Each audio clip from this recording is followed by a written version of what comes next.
We are together here, and we are deeply sorry for what has happened to our nation and to the Kenya Defense Forces and to the families that have lost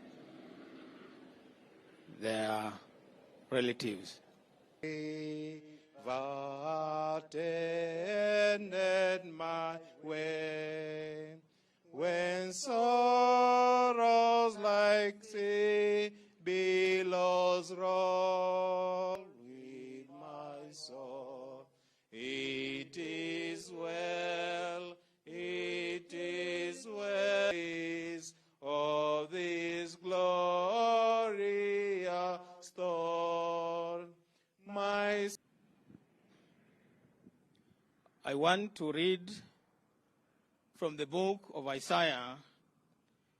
Almighty and eternal God, our Lord and Heavenly Father, listen to the prayers for the souls of thy servant, whom you have called to yourself.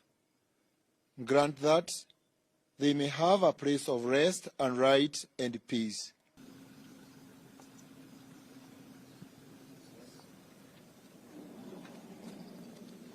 Other side.